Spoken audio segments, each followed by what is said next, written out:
सच्चिदानन्दरूपाय विश्वोत्पत्त्यादिहेतवे तापत्रयविनाशाय श्रीकृष्णाय वयं नमः।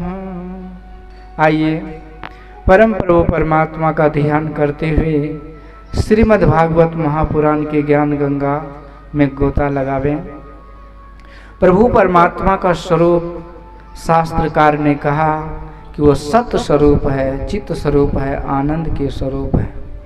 उसका कार्य है विश्व की उत्पत्ति करना, पालन करना और संहरण करना।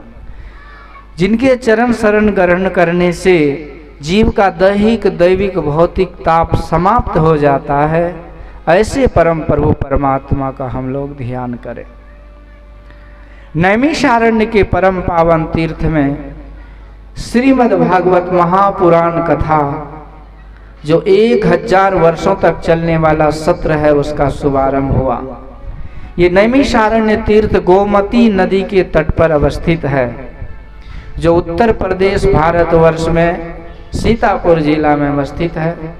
इस नैमिषारण्य में बड़े बड़े सिद्ध संत महात्मा एकत्रित हुए। 88,000 ऋषियों के मध्य में श्री सूत जी महाराज मुख्य व्यास मंच पर विराजमान मुख्य वक्ता के रूप में, और समस्त श्रोताओं का प्रतिनिधित्व श्री सूत जी महाराज, शौनक जी महाराज कर रहे हैं। आज शौनक जी महाराज ने प्रार्थना की है कि हे सूत जी, हम लोग जानना चाहते हैं कि इस जीव का कल्याण कैसे होगा। घोर अज्ञान अंधकार में पड़ा हुआ है। अज्ञान ध्वांत विध्वंस कोटि सूर्य समाप्रभा श्रोताख्याहि कथा सारम मम कर्ण रसायनम। आपका जो उपदेश है वो करोड़ों सूर्य के समान इस अज्ञान अंधकार को मिटाने में समर्थ है। ये जीव नाना प्रकार के दुख में है। काल व्याल मुखग्रास त्रास निर्णास हेतवे श्रीमद् भागवतम शास्त्रम कलोकीरे न भासितम। सूत जी महाराज कहते हैं, शौनक जी ने कहा, महाराज हम लोग जानना चाहते हैं आपके मुखारविंद से कि इस जीव का कैसे कल्याण होगा। कौन सा ऐसा कार्य किया जाए जिससे माया मोह का निवारण हो जाए। क्योंकि महाराज ये घोर कलयुग है, इसमें लोगों की आसुरी वृत्ति हो गई है। लोग अच्छे कर्म धर्म में मन नहीं लगते हैं, नहीं लगता है। तो इस तरह से ज्ञान वैराग्य और भक्ति कैसे जगे लोगों में, जो मंगलों का भी मंगल कर दे, जो पवित्रों को भी पवित्र कर दे, और जो भगवत प्राप्ति कराने में का जो सरल और सुगम साधन है वह बतलाने की कृपा कीजिए। तब सूत जी महाराज कहते, हे ऋषियों, आप लोगों की श्रद्धा भक्ति प्रेम आस्था विश्वास को देखकर मैं बहुत प्रसन्न हूं। अब मैं आप लोगों को समस्त शास्त्रों का सार सुनाने जा रहा हूं, और वो है श्रीमद् भागवत महापुराण की कथा। इस घोर कलयुग में भव रोग से पीड़ित प्राणियों के लिए ये औषधि किस तरह है। और सबसे बड़ा जो रोग है ना, वो है मृत्यु का। मरना कोई नहीं चाहता है दुनिया में, चाहे गरीब हो अमीर हो, देशी हो विदेशी हो, बड़े हो छोटे हो, मालिक हो नौकर हो, राजा हो रंग हो, कोई भी हो, देवता हो दानव हो मानव हो, कोई मरना नहीं चाहता है महाराज। लेकिन मरना सबको पड़ता है। ये संसार को ही मृत लोक कहा गया है। The all men must die, सबको मरना पड़ता है। धरा का प्रमाण यही तुलसी, जो फरा सो झरा और जो बरा सो बुताना। जो फला है वो झड़ जाता है, जो दीप जल रही है तेल बत्ती के खत्म होते ही दीप बुझ जाती है। ऐसे मृतलोक में दुनिया में लोग आते हैं और एक दिन चले जाते हैं, पर जाना कोई नहीं चाहता, पर जाना पड़ता है। साधो ई मुर्दन के गांव, पीर मरे पैगंबर मर गए जिंदा जोगी, राजा मर गए प्रजा मर गए वैद्य और रोगी। सूर्यो मरी है चंदो मरी है धरणी आकाशा, 33 कोटि देवता मर गए इन्हों के का आशा। 9 मर गए 10 मर गए सहस 88, 14 भुवन चौधरी मर गए पड़ गए काल के फांसी। महाराज सब काल के गाल में चले जा रहे हैं। ये मरने का डर सबको घर कर रहा है, परंतु हे ऋषियों, यही मृत्यु का डर जब महाराज परीक्षित के सामने आया ना, जब मृत्यु रूपी नागिन फन फैलाए बैठ गई सामने, तो उसी समय श्री सुखदेव जी महाराज ने भागवत कथा रूपी ज्ञान को प्रकट किया। और ऐसा ज्ञान सुखदेव जी ने परीक्षित को सुनाया कि परीक्षित सदा सदा के लिए अमर हो गए, मृत्यु के भय से मुक्त हो गए। तो वही कथा मैं आप लोगों को सुनाने जा रहा हूं, जो सबसे बड़ा डर, सबसे बड़ा भय जो मृत्यु का है, उसे भगा देता है, मिटा देता है, अथवा ये कथा जीव को अमर कर देता है।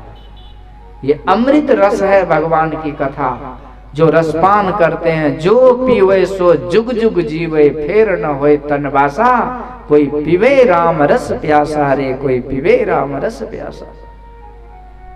ये भागवत भगवान की बहुत बड़ी महिमा है ऋषियों। इस घोर कलयुग में जहां आग की ज्वाला जल रही है, कहीं नहीं बच पाएंगे। एक ही सहारा है, वो छाया छत्र छाया भगवान की कथा।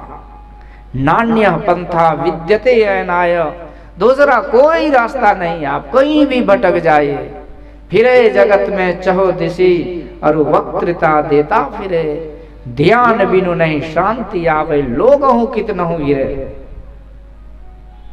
तो ये कल्याणकारी कथा ही कलयुग में ये जीव का कल्याण कर सकता है। इतनी बड़ी महिमा है ये कथा की। हम गंगा जी में स्नान करने जाते हैं, शरीर शुद्ध होता है। यदि मन शुद्ध होता ना, तो गंगा किनारे बहुत लोग रहते हैं, दिन रात चोरी पकड़बारी करते रहते, वो भी शुद्ध हो जाता। पर गंगा माँ में महिमा है, गंगा मैया की, तन को भी शुद्ध करते हैं। और गंगा के किनारे ज्ञान गंगा प्रवाहित हो रही है, उसमें स्नान कीजिए तो मन भी शुद्ध होगा। पर हम लोग केवल बाहरी गंगा में जाते हैं। ये गंगा माँ तन को शुद्ध करता है, परंतु ये भागवत भगवान की जो गंगा है ना, ये मन को शुद्ध करता है। ये ज्ञान गंगा है, ये भगवान के मुख से निकली हुई गंगा है, इसलिए इसका नाम भागवत है। भगवता प्रोक्तम भागवतम, और वो भगवान के चरणों से निकली गंगा है। उस गंगा के पास हमें चल के जाना पड़ता है, पर ये गंगा माँ ये स्वयं हमारे पास चल के आई। और किसके द्वारा आई? तो माँ दुर्गा ने लाई।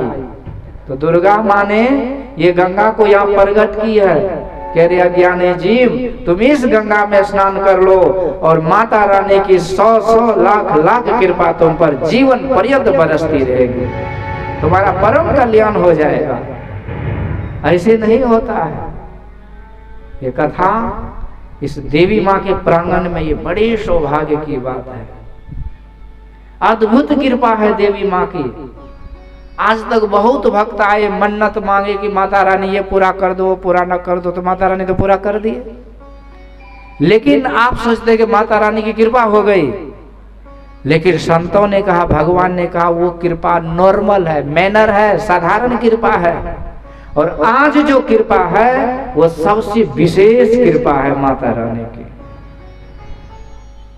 बिनु हरि कृपा मिलहि नहीं संता, असत संगति संस्कृति कर अंता। हमारे श्रोता जजमान आदरणीय सम्मानीय श्रोतागण जो हैं बैठे हैं, बहुत अच्छा लग रहा है। लेकिन आप लोग कुर्सी भी आगे कर लेंगे ना यहाँ, तो बड़ा मजा आएगा। कोई बात नहीं, आज तो श्रोता है नहीं कारपेट पर, तो सब कोई कुर्सी ले आइए आगे, कोई बात नहीं, थोड़ी देर हम लोग भागवत भगवान के समीप जाएंगे।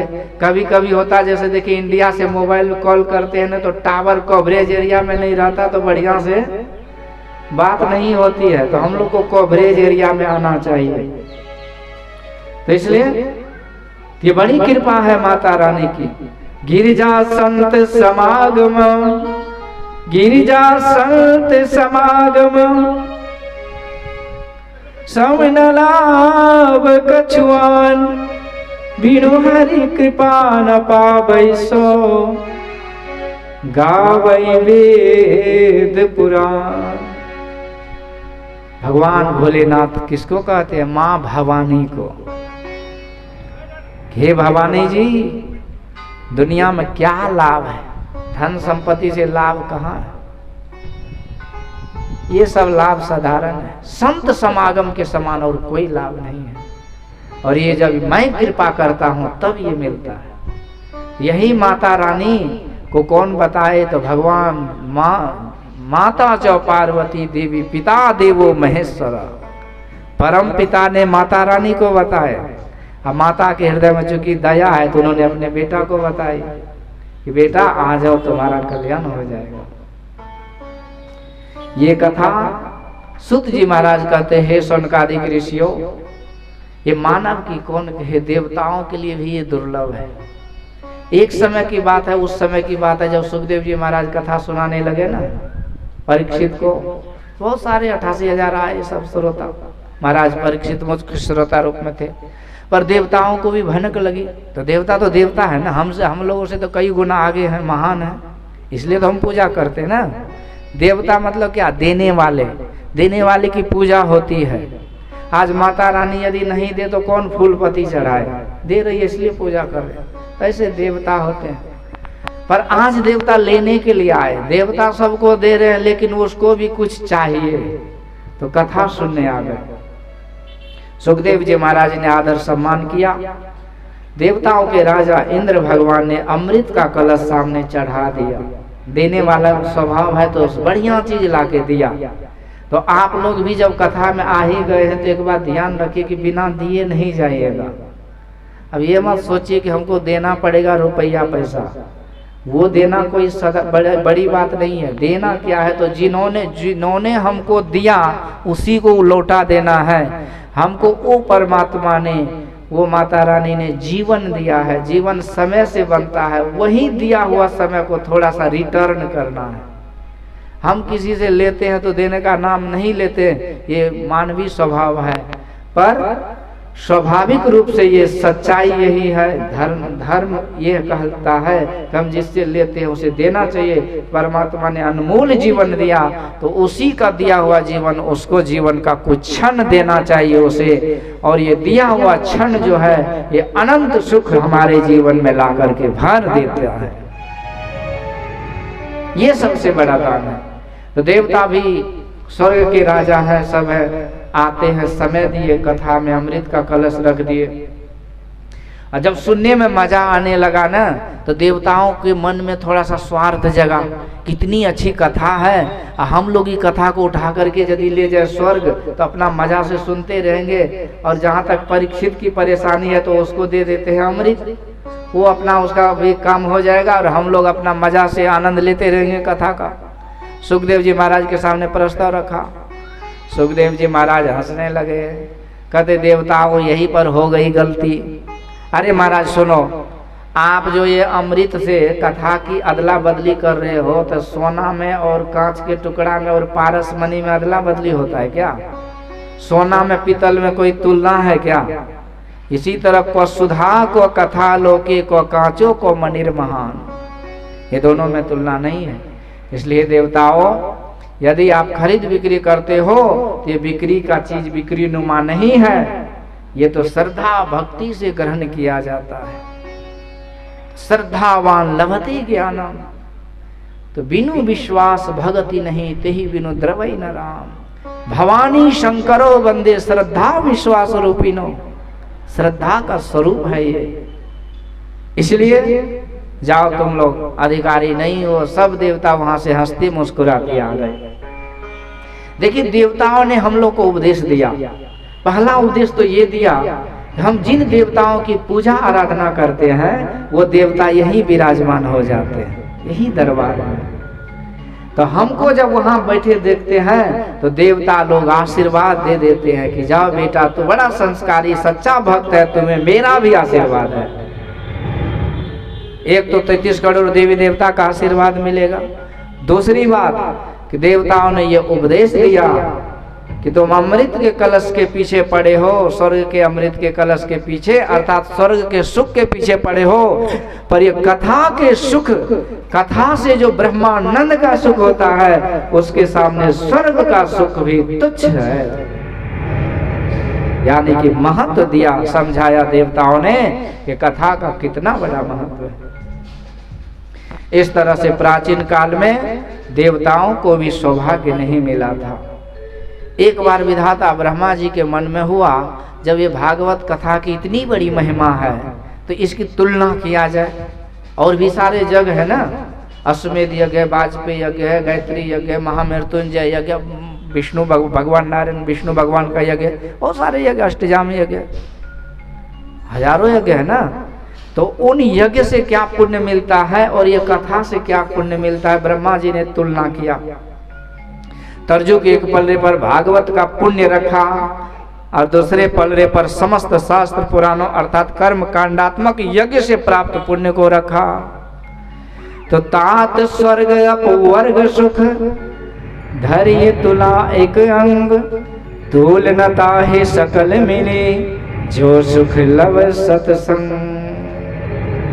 भागवत का पलड़ा भारी हो गया और ब्रह्मलोक तक भागवत भगवान की जय जयकार हो गई। बोलिए भागवत भगवान की जय।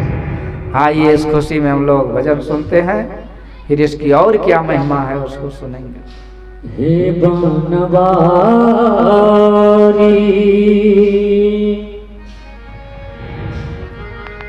तरसे नैना,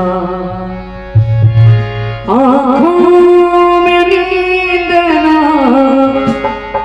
दिल को चैना चैना। हे बनवारी तरसे नैना, हे बनवारी तरसे नैना। आँखों में नींद, आँखों में नींद ना, दिल को चैना चैना। हे बनवारी तरसे नैना, हे बनवारी तरसे नैना।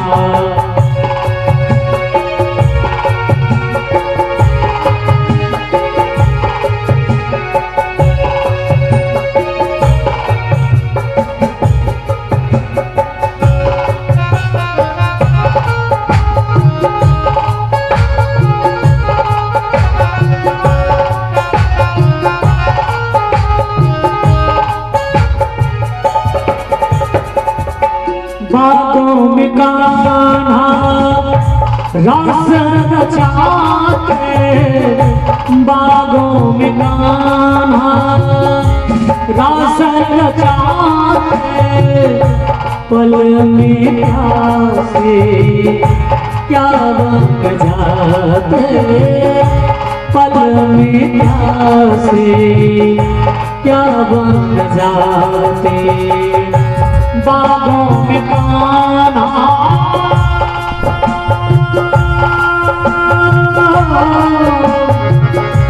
बागों में गाना, बागों में गाना रस रचाते।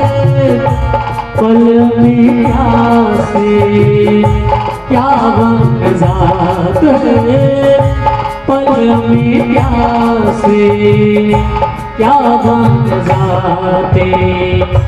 तुझसे तुझसे कोई बात छिपी न छिपी न।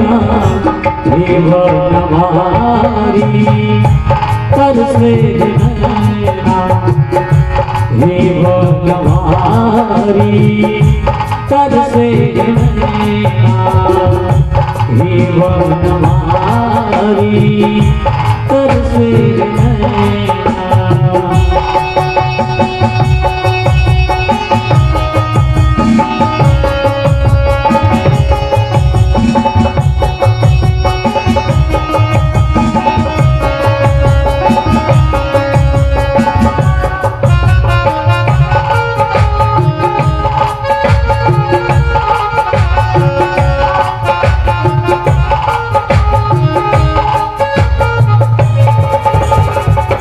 धरती से पाप मिटाना पड़ेगा, धरती से पाप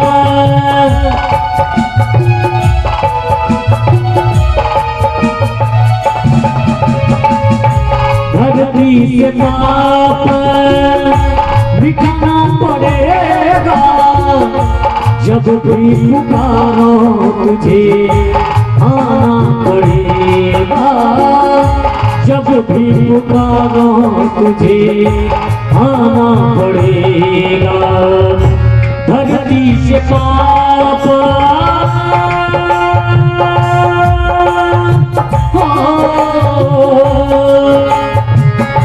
धरती से पाप, धरती से पाप मिटाना पड़ेगा, जब भी पुकारो तुझे आना पड़ेगा, जब भी पुकारो तुझे आना पड़ेगा।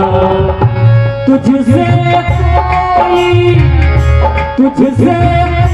कोई बात छिपी न छिपीना, हे भगवारी तरसे नैना, हे भगवारी तरसे नैना, नैना नैना नैना, हे भगवारी तरसे नैना, हे भगवारी तरसे नैना। तुझसे कोई बात छिपी न छिपीना, हे भगवारी तरसे नैना, हे भगवारी तरसे नैना, हे भगवारी तरसे नैना, हे भगवारी तरसे नैना।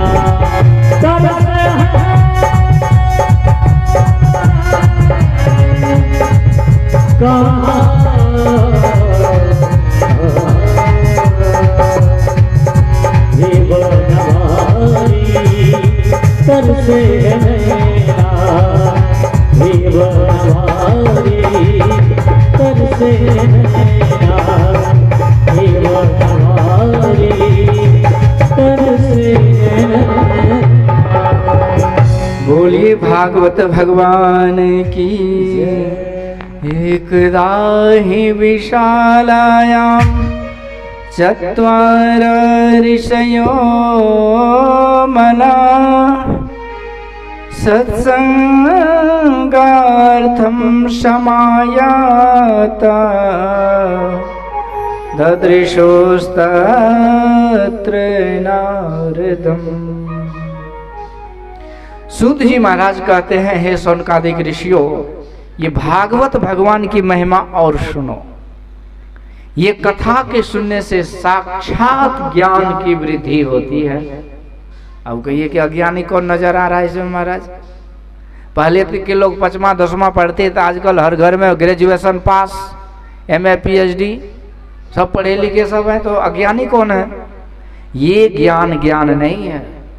आहार निद्रा भय मैथुनं च एतत् समानम पशुवीर नराणाम ज्ञानम नराणाम धिकम विशेषो ज्ञाने न हीना पशुवी समाना। ये खाना पीना सो जाना ये सब बाहरी ज्ञान सब जीव जंतु को है, सब किसी न किसी रूप में। ज्ञान वही है जिससे परम कल्याण हो जाए।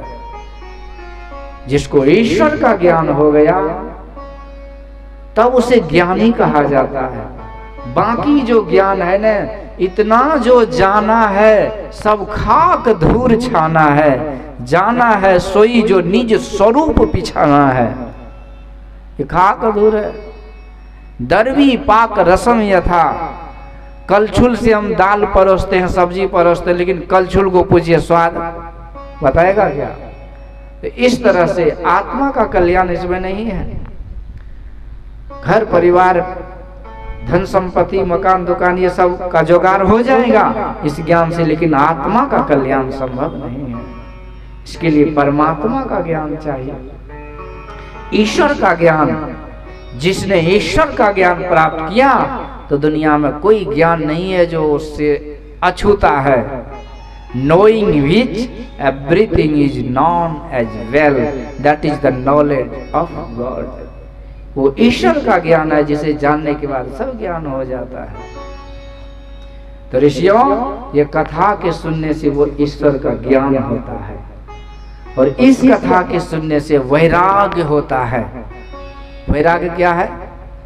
तो वैराग्य है कि हम रागी बने हुए हैं, हम संसार में उसी तरह से फंसे हुए जैसे मक्खी शक्कर में जाके फंस जाती है, फिर उसका पंख में वो लग जाता है, वो हो गया। इसी तरह से जिस तरह से बंदर मदारी के चक्कर में पड़ा रहता है, उसी तरह से जिस तरह से सुग्गा पिंजरे में पड़ा रहता है, सो माया बस भयो गोसाई अब बांधे कीर मरकट की नाई। कीर मतलब वही सुग्गा, मरकट मतलब बंदर। उसी तरह से हम संसार में फंसे हुए हैं। पर संत लोग आके कहते हैं, वो दूर के मुसाफिर धोखे में तुम पड़े हो, अजाना दूर मंजिल अब तक यही खड़े हो, पर हमको पता ही नहीं कि हम कहाँ खड़े। संत लोग आके बताते हैं, हम लोग जा रहे हैं, कहते हम जा रहे हैं, लेकिन यात्रा हम लोग की गलत है। डायरेक्शन और कंडीशन दोनों गलत है। इसलिए संत लोग कहते हैं, किस ओर चल दिए किस ओर जाते जाते, राहों में भटक गए तेरे दर पे आते आते। हमने उस ईश्वर से अलग होकर के संसार में फंस गए, अब फिर वहां जाने का मन ही नहीं बना रहे हैं, प्लानिंग व प्लानिंग कर रहे हैं। यहाँ कथा शुरू हुई ना, हमारे सम्माननीय आदरणीय यहाँ के जो कमेटी हैं, सदस्य हैं, कितना पुण्य का कार्य किए हैं, लेकिन जो श्रोता जजमान है उसके मन में क्या है? अंतिम दिन जाएंगे, देख लेंगे सकल सूरत बाबा का कैसा है। देखने से हम तो आदमी ही हैं, हम अलग थोड़ी दूसरे चंद्रलोक से थोड़ी आए हैं, लेकिन सुनना है कथा, लेकिन उसमें हम प्लानिंग बना रहे हैं। तो इसलिए सूत जी महाराज कहते हैं, जब ये कथा सुनेंगे ना तो हम संसार में जो रचे पचे हैं उससे हमारा मन अलग हो जाएगा। ये बड़ी बात है। इसलिए जीव जबते हरिते बिलगायो, तबते देह गेह को निज करी जानो, निज स्वरूप बिसरायो, अते ही भ्रमते नाना दुख पायो। जब से हम ईश्वर परमात्मा से अलग हुए तो उससे तो अलग हो गए, और नजदीक किसके आ गए? तो देह गेह नेह, मतलब देह शरीर और संसार को ही अपना मान लिए और अपने स्वरूप को भुला गए। इसी कारण से हम दुख में पड़े हैं। तो इसलिए संत महापुरुष कहते हैं, जब कथा सुनेंगे तो हमें उस ईश्वर परमात्मा का ज्ञान होगा, उसमें हमारा राग होगा, अनुराग होगा, उसमें प्रेम होगा, उसमें मन लगेगा और संसार से मन हटेगा। इसी का नाम वैराग है। ये कथा सुनने से ज्ञान होता है, वैराग होता है। ज्ञान और वैराग्य हो जाए ना, तब जो कीजिएगा उसी को कहते हैं भक्ति। अच्छा, मान लीजिए आपका कोई मित्र कहीं खोया हुआ है, तो पहले उस मित्र को पाने के लिए क्या जरूरी है? उस मित्र का डिटेल्स उसके बारे में जानिए, तो जानना ही ज्ञान है। अब मित्र के बारे में मान लीजिए कि आप जान गए, तो उसके पास जाएंगे तो न मिलेगा। तो उसके पास जाने के लिए यहाँ जो हम हैं, यहाँ से ये जगह से तो मन हटा के उधर जाना, मन लगाना पड़ेगा, तो उसका नाम हो गया वैराग्य। अब उसके बारे में हम जान गए, उस तरफ जाने का मन भी बना लिए, तो यही है ज्ञान और वैराग्य। और भक्ति क्या है? जाने, जो जाने की, चलने की जो क्रिया है उसी को भक्ति कहते हैं। तो ये कथा सुनने से ईश्वर का ज्ञान होगा और संसार से मन हटेगा, प्रभु में मन लगेगा, वैराग हो गया, और तब उसको पाने के लिए हम प्रयास भी चालू करेंगे, तो उसी प्रयास का नाम भक्ति है। ये तीनों का लाभ होगा। अब सुनिए, मैं रोचक तरीके से बताता हूं। एक बार की बात है ऋषियों, ये देवर्षि नारद जी महाराज इस मृतलोक में आए थे, किस लिए? तो सत्संग सुनने और करने के लिए। पर पूरे मृतलोक में कहीं सत्संग नहीं मिला, तो घूमते घूमते इस जम्बू द्वीप में आ गए। तो ये देश जो है भारत, ये सब हमारे नेपाल देश और ये सब जम्बू द्वीप के अंदर ही आता है। 7 द्वीप है ना, तो ये जम्बू द्वीप के अंदर। तो नारद जी कहते मैं जम्बू द्वीप में आया, वहां पर भारतवर्ष में आया, पर लोगों को देखा कि भक्ति भजन पूजन के नाम पर पाखंड ही चल रहा है।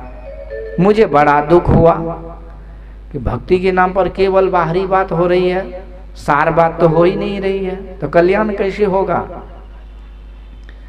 तो फिर मुझे याद आई वृंदावन, यामुनम तटमापन्ने यत्र लीला हरेर भो।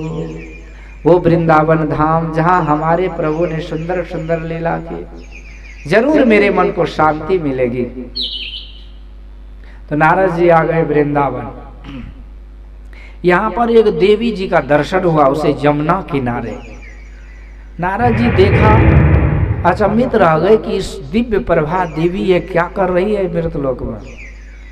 परंतु उसी समय देवी जी ने आवाज लगाई, हे संत भगवान थोड़ा सा रुक जाइए। जब नारद जी ध्यान दे करके देखा तो देवी जी तो देखने में बड़ी दिव्य लग रही थी, लेकिन रो रही थी।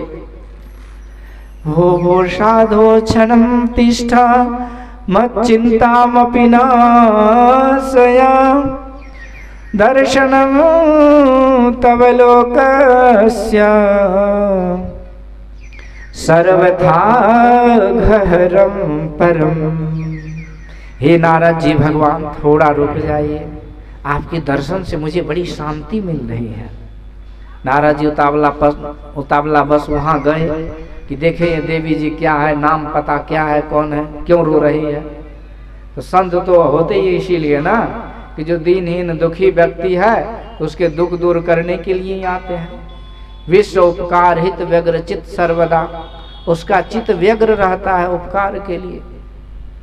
हर हमेशा दूसरों के बारे में सोचते हैं। परमारथ के कारण संतन धरा शरीर, दूसरों के लिए ही।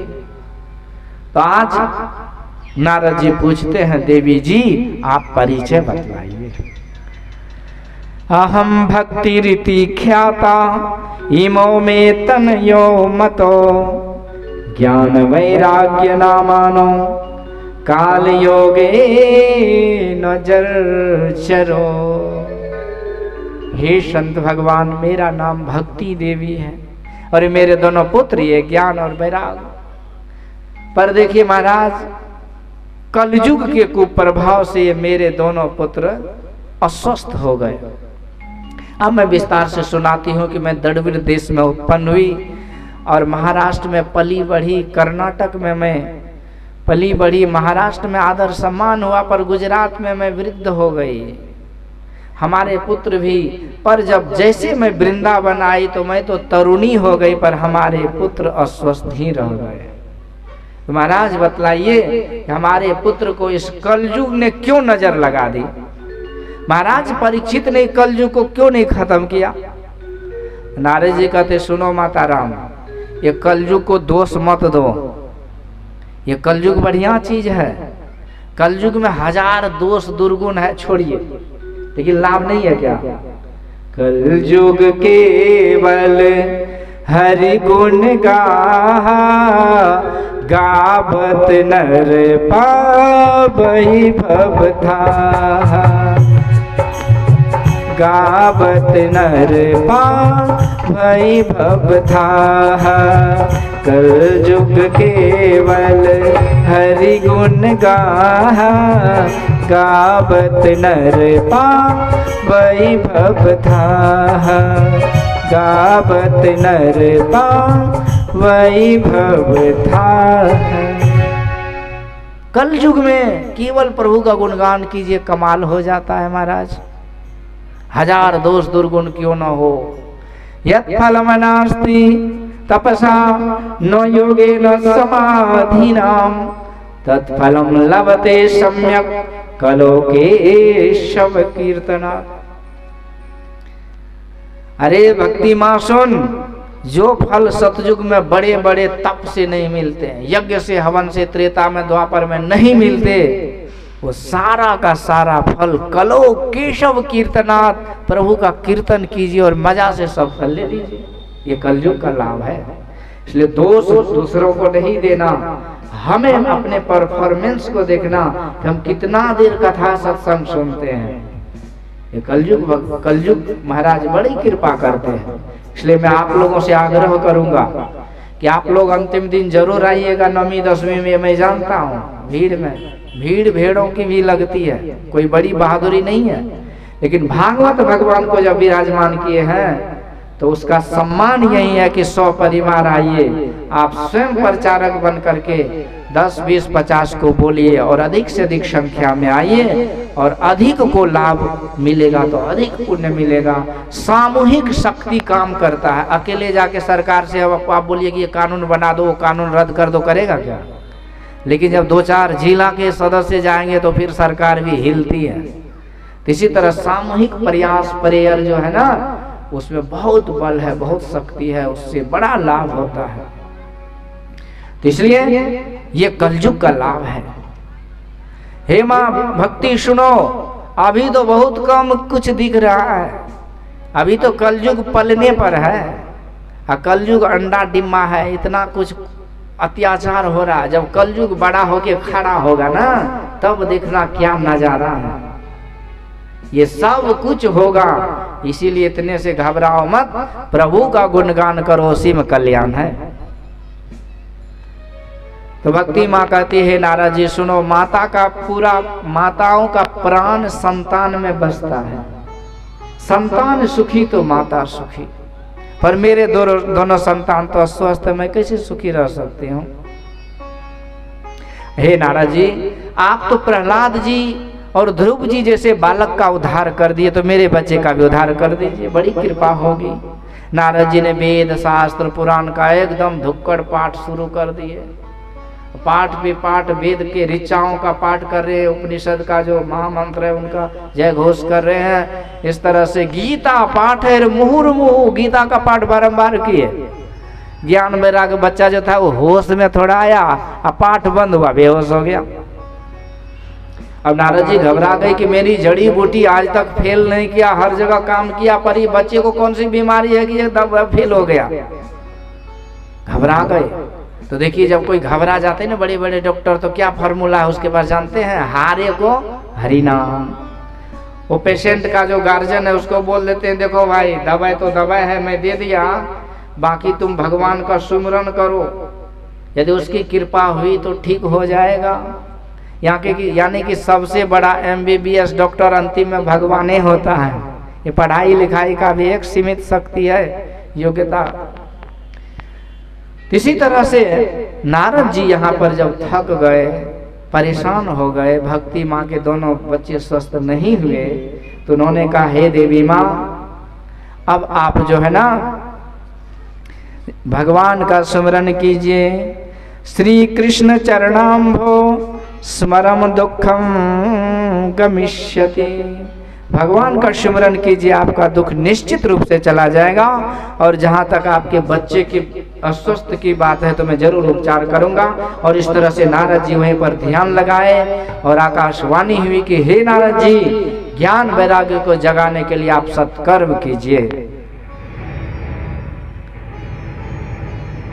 जिसका मर्म आपको कोई संत बताएंगे। नारद जी और चक्कर में फंस गए। लोग सत्कर्म कीजिए, अभी तक क्या हम झूठे कर्म कर रहे थे? क्या झूठ कर्म करने के लिए हम बाबा जी बने थे क्या? बचपन से लेकर अभी 55 तक सब सत्कर्म कर रहे हैं। कौन सा सत्कर्म अलग है भाई? ये आकाशवाणी क्या बोल दिए, FM चैनल, और इसके बाद बोल रहे हैं कि उसका मर्म कोई संत बताएंगे। अब संत का कोई नाम पता तो है नहीं, किसको आप देखे बोलेंगे संत है? ऊपर से क्या पहचान होगा संत का? तो कोई एड्रेस नहीं, कुछ नहीं, अब क्या करें? फिर भी नारद जी भ्रमण करते हुए बड़े बड़े तीर्थों में गए। सबसे पूछते महाराज बोलो सत्कर्म क्या है? एक महात्मा बोले मैं मौन व्रत में हूँ, क्योंकि नारद जी जैसे संत के सामने वो क्या बोलेंगे सत्कर्म। कितने महात्मा इशारे में इधर से उधर टाल दिए बात को, क्योंकि नारद जी खुद परम संत है, उसके सामने कौन क्या बोलेंगे। बाद में नारद जी को हुआ कि चलो अब बद्री विशाल जाना चाहिए, जहां भगवान नर नारायण साक्षात तपस्या करते हैं। बोलिए नर नारायण भगवान की जय। उसी बद्री विशाल में पहुंच गए। कथम दीन मुख साधो कुतश्चिंता तुरो भवान तरितं गम्यते कुत्र कुतश्चागमनं फलम्। हे महाराज नारद जी, आप क्या चेहरा क्यों लटका हुआ है? आप तो संत हैं महाराज, आपको तो हंसते मुस्कुराते रहना चाहिए, पर आज तो आप ऐसे दिख रहे हो जैसे कि लग रहा है कि आपका धन संपत्ति कोई लूट करके बैठ गया है। क्योंकि नारद जी एकदम उदास हताश वो गए वहां, कहाँ? बद्री विशाल। वहीं पर 4 ऋषि से भेंट हुई, शनक, सनंदन, सनातन और सनत कुमार। ये चारों ऋषि तो दिन रात भक्ति भजन में लगे रहते हैं, और ये नारद जी भी तो भक्ति थे, पर नारद जी उदास है, वो प्रसन्न है। तो वही सनकादिक ऋषि पूछते आप कथम दीन मुख, आपका उदास क्यों है चेहरा? क्योंकि संतों के पास एक धन होता है महाराज, और वो धन कहीं लुटता नहीं है, वो धन परमानेंट है। आपके पास कोई ऐसा धन है जो परमानेंट है? ज्यादा धन संपत्ति होगा तो सीबीआई जांच लग जाती है, और उससे भी ज्यादा धन होगा तो चोर चक्का झपट्टा मार लेता है, चोरी मार कर देता है, नहीं तो आग लग जाती है, केस मुकदमा में फंस जाता है। धन की 3 गति दान भोग और नाश। कहाँ टिकता है धन? धन कहीं नहीं टिकता, पर एक धन है जो सदा टिकता है। वो क्या है? वो है राम रतन धन। पायो जी मैंने राम रतन धन पायो, वस्तु अमोलक दी मेरे सतगुरु, कृपा करी अपनायो। खर्चे न होवे कोई चोर न लेवे, दिन दिन बढ़त समायो। जन्म जन्म की पूंजी पाए, जग में सभी खवाए। इस जन्म की पूंजी अगले जन्म में साथ जाएगा, ये गारंटी है? कोई गारंटी नहीं है। लेकिन ये पूंजी जो अभी आप कमा रहे हैं, फुल गारंटी है कि साथ जाएगा। ये न खर्च होता है न चोर लेता है।